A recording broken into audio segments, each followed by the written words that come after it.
And I give the call to the Honourable Wilson Tucker. Thank you, President. I begin by acknowledging the Whadjuk Noongar people and First Australians as the traditional owners of the lands we represent, and pay respects to the elders, both past, present and emerging. President and members, good afternoon.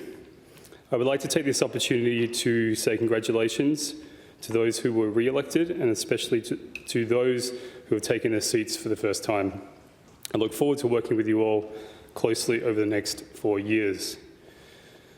Entering Parliament without any fellow party members to lean on is a daunting experience. I was asked in an interview last week, and I quote, "How was your first day in the lion's den? Have you been stabbed in the back yet by any of your colleagues?" The question almost surprised me considering the warm welcome I've received. I can honestly and happily say that I've been made to feel incredibly welcome from members on all sides of the political spectrum. I won't name names because I think I would be mentioning the majority of this chamber, but many members have made an effort to offer congratulations, advice, encouragement, and to let me know their door is always open. Thank you all for making me feel welcome in this place. I would also like to take this opportunity to say thank you to the friendly staff. I believe it was the Honourable Sue Ellery who mentioned in an induction session, and I'm sure more eloquently, that the staff here are all wonderful, have been here for a long time, and we want to keep them, and I couldn't agree more. I've also been told by the parliamentary staff that no question is too stupid. That statement may be tested as I navigate the first few weeks. President, I feel very humble and privileged to now call myself a member of this House and to be representing the people of the mining and pastoral region. Over the next 4 years, I will work hard and do my best to honour the commitment and responsibility I have to all the people of my region and the great state of Western Australia. As is tradition, I will shed some light on my background, how I came to be here, and what I stand for. My grandparents' story begins in Australia in the 1960s, after fleeing Kenya during the Maui uprising, as Kenya moved from under British colonial rule to self-government. My parents, Rose and Thomas Wilson, who grew up in poverty in Glasgow, led privileged lives in East Africa before being forced to leave their money and possessions behind, packing only a few household items into wooden crates and travelling by ship to start new lives in Western Australia. With their children, my mother Janet, my auntie Fiona and uncle Andrew. After living in Australia for 10 years, it was discovered through an administrative error that the whole family were not registered as citizens and declared stateless by the Australian government. My grandmother approached the local MP in Bunbury at the time, who went into bat for the family so they wouldn't be deported, and they were eventually naturalised 6 months later.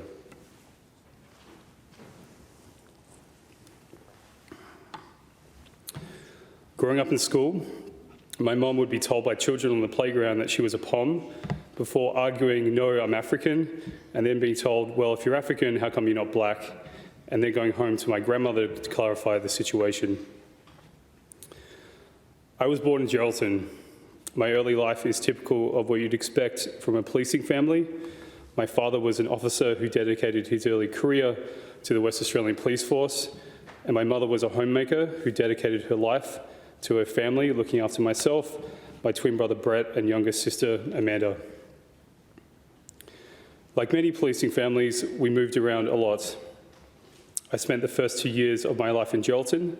Later we moved to Carnarvon, where we lived for another 2 years, and after that we moved to Bunbury, where I finished primary school and high school. I recall early school days playing with my brother in the schoolyard and confusing teachers when we would fall off the monkey bars, point at our injuries, and using a mix of Swahili words, proclaim that our elbows and knees are kali suna, and we use some dawa to help fix them. Although I've spent the majority of my adult years living in the city, my childhood years were spent growing up in regional areas, and I have an affinity and appreciation for country people and places. I spent weekends on my father's property in the Vass region, playing with my brothers, riding motorbikes, catching marron in the dams, and helping to look after the animals. Most days on the farm, we weren't allowed in the house from the time the sun went up until the time the sun went down.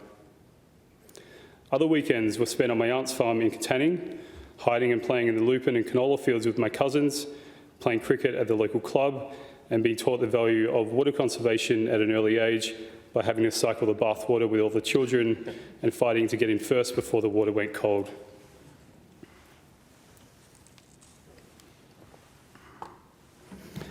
I learned to appreciate the outdoors and feel fortunate to have experienced a rural upbringing.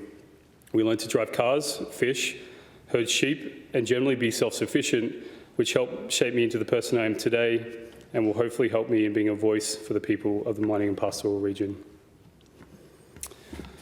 After high school, like a lot of young Australians, I wasn't exactly sure what career I wanted to dedicate my life to. After some brief soul searching, I started an apprenticeship as an electrician. After 2 years, I decided this wasn't for me, and given I'm a pragmatic person, which my sister will sometimes describe as robotic, I decided to quit and pursue a career in computer science. When I was 18, I moved to Perth to study computer science at Edith Cowan University. I worked for several private companies in Perth during my 20s and early 30s as a software engineer and engineering manager before I was presented with an opportunity to work for a US tech company in Seattle, Washington, to advance my career. I spent 4 years working in the US, managing software teams in a fast-paced environment with a strong emphasis on accountability and ownership, an experience which will hopefully aid me in this place. Although I am thankful for the experience of working and living overseas, this period did help me appreciate how good we have it in Australia, and in particular WA. I firmly believe this is the luckiest state in the luckiest country in the world. During my time in the US, I experienced the fallout of the recent events that sparked the rise of the Black Lives Matter movement, with racial tension and rioting a daily occurrence in Seattle and cities around the US.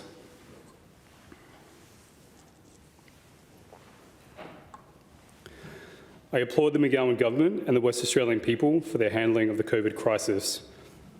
I witnessed the appalling mishandling of COVID-19 firsthand in the United States.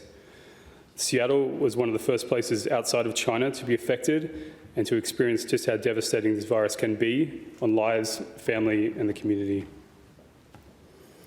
I feel proud of the West Australian people's no-nonsense and pragmatic approach in protecting the most vulnerable members of our community. I am perhaps one of the only MPs in Australia to have experienced the pandemic firsthand. I've lived through a year of restrictions. I've previously tested positive for COVID-19.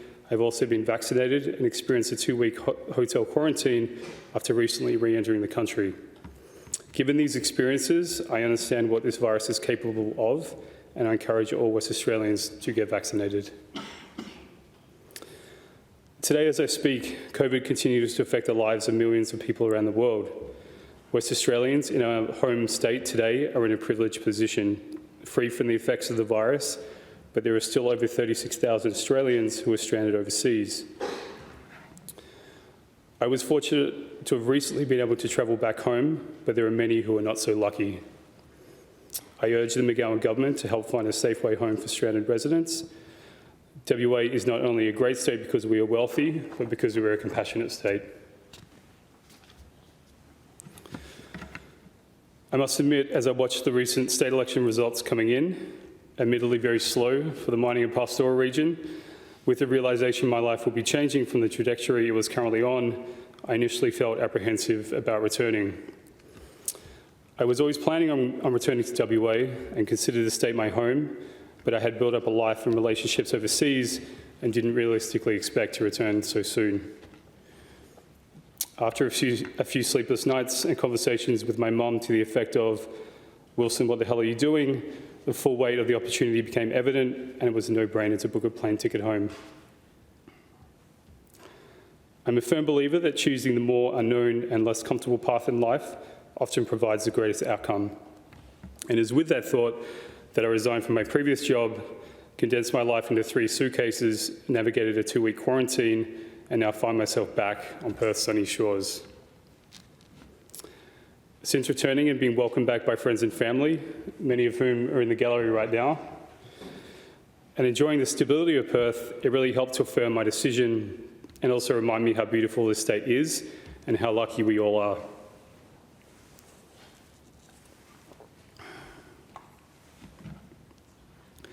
I feel equally committed and passionate to pursue this opportunity over the next 4 years as the one that originally brought me overseas, away from my friends and family. I didn't grow up with political aspirations and am admittedly not a student of politics. I'm not here because of a strong political upbringing or activist background. I'm here because I felt strongly about an issue and questioned the decisions of the previous generation. I'm here because I believe the new generation should feel empowered to question inherited policies, decisions, and challenge the status quo. And it is with that statement that we now come to everyone's favourite topic and my own, daylight saving. Listening to the historic maiden speech of the Honourable Rosetta Sahana, I'm reminded of and acknowledge that daylight saving isn't the most important issue facing the region and the people of Western Australia, but I believe it is one that could have positive benefits for this state and for the majority of the residents. I acknowledge that daylight saving affects people differently. However, this is a shift that would have positive benefits for the majority of WA, including those living in coastal towns and cities around the state like Broome, Coral Bay and Exmouth. WA is blessed with one of the best climates in the world. Why not implement a change that would promote that benefit? Colin Barnett declared back in 2009 that the issue was dead for a generation. Well, it's been 12 years, and since that time, Perth has undergone a cultural and demographic shift. WA has experienced an influx of people into the metro and coastal regions and attracted a high number of workers from over east and overseas who lived in places that enjoy daylight saving and understand the positive lifestyle, social and wellness benefit. Daylight saving also has significant health benefits. Research conducted in WA, based on reports by the West Australian Government, have found that men and women between the ages of 16 and 64 reported a positive increase in physical activity between 30 and 81 minutes during the 2006 to 2009 daylight saving trial period. The research also shows that just spending 30 minutes per day doing physical activity can reduce the incidence of high blood pressure and depression. This issue isn't just about changing the clocks, but about promoting and improving the quality of life and well-being for West Australians. We're all moving to a more connected and dispersed world, with the ability to work remotely becoming a reality driven by technology advances and the global pandemic as a forcing function for more flexible working conditions.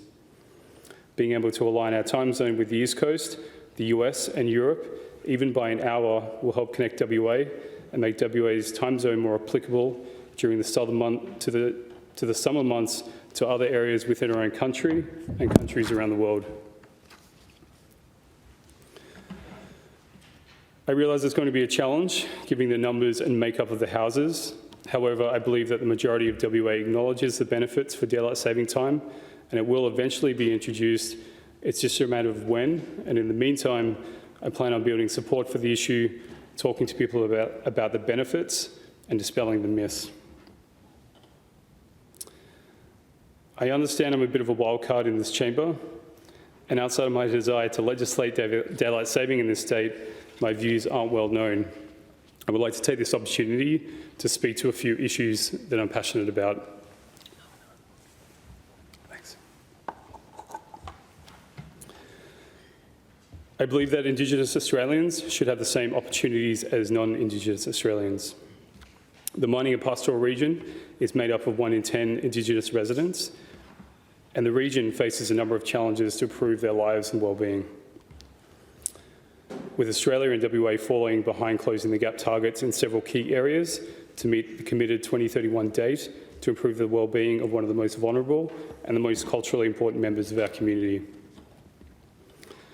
WA has the unenviable statistics of having the highest rate of suicide per capita in the country among the Indigenous population. We also have the lowest employment rates and the highest incarceration rate within Indigenous communities out of any state in Australia. Given the wealth of WA and its position as the economic powerhouse of Australia, there's more we can do, and we're in a position to do it. As a regional MP, I will be looking for opportunities to improve the lives of Indigenous residents over the next 4 years.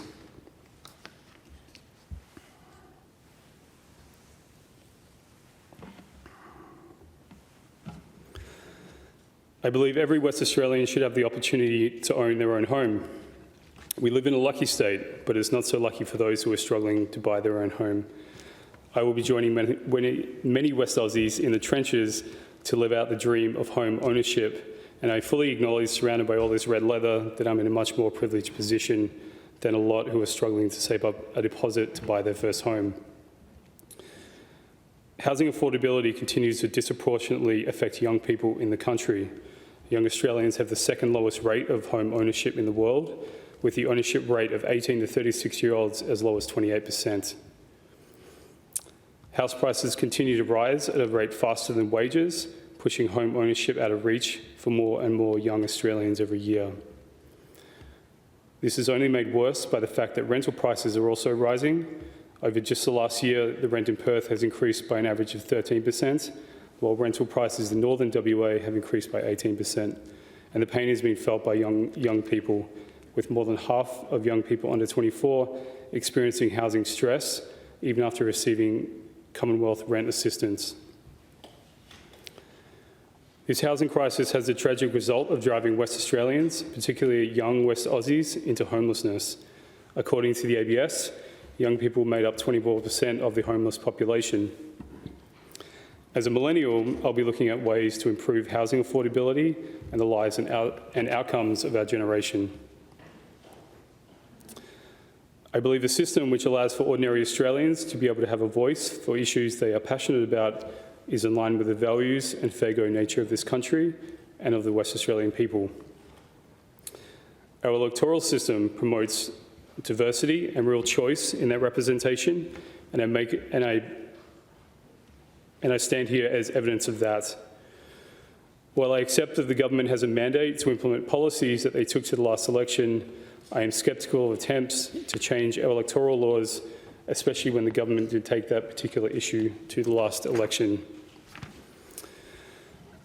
While no democracy is perfect, you can't ignore the fact that our current electoral system has seen a diversity of ideas and values represented in Parliament. That diversity has ensured that minority or marginalised groups still have a voice here in the People's Parliament.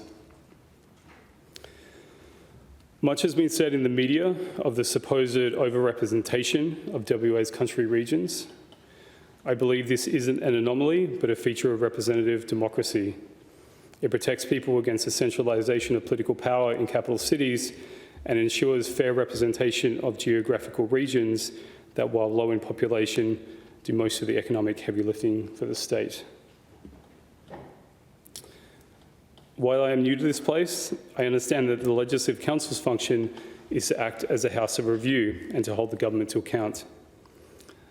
My theory is that we may see electoral reform that favours the established parties in an attempt to have the Legislative Council reflect the makeup of the other place. Such an outcome would diminish the Legislative Council's role and relegate it to simply acting as a rubber stamp for the government's agenda. This would be contrary to the values of transparency, accountability and democracy.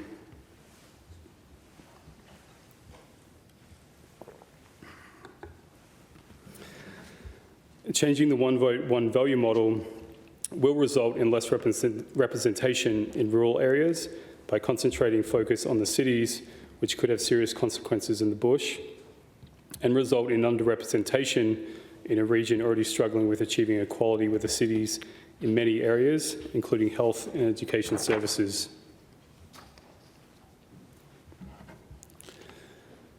The mining and pastoral region is over 2 million square kilometres and is one of the least populated and remote places on the planet, and is responsible for the majority of the wealth of WA through our resource and agricultural industries.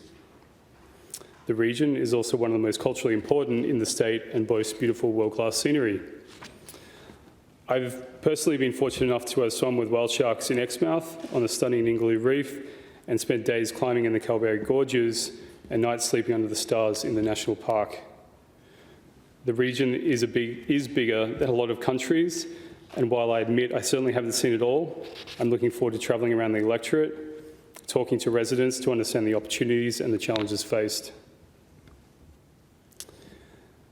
I would like to take this opportunity to say thank you to all the members of the Daylight Party Committee, all the candidates who ran in the recent elections, and all the members who signed up with the party who gave us the ability to contest the election and provide us with a platform to voice the issue and to represent ordinary Australians. A special shout out goes to Amanda Cly, Larissa Ashton, Madeline Davey, Melina Milano, Vince Radford, Andy Close, Joel Duffy and Brett Tucker. Giving this speech today is a far cry from 2016 when we were waving sign-up forms at patrons in Fremantle bars after football games dressed in a giant sun costume. We weren't taking ourselves too seriously then, and as a party moving forward, I hope we can keep ourselves grounded with the same sense of positivity and have a go attitude over the next 4 years. I would also like to say thank you to my brother Brett, who was crucial in registering the party. Although we were born minutes apart, I consider you to be the older and wiser of the two. And to my sister Amanda, who has helped me navigate several broken hearts over the years, despite your small size, you are one of the most fierce people I know. In closing, I recognise I was elected on a small number of votes to a very large region, 98 to be exact. You may not have voted for me, but I can assure you I plan on taking this position seriously to do my best to be a voice for the people of the mining and pastoral region. Thank you.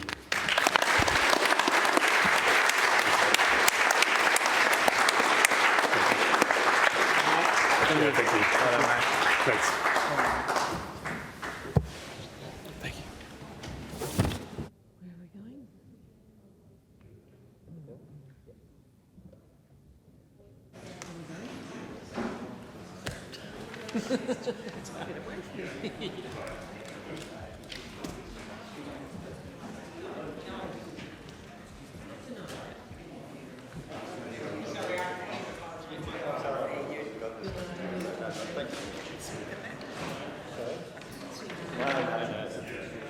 Where are we going?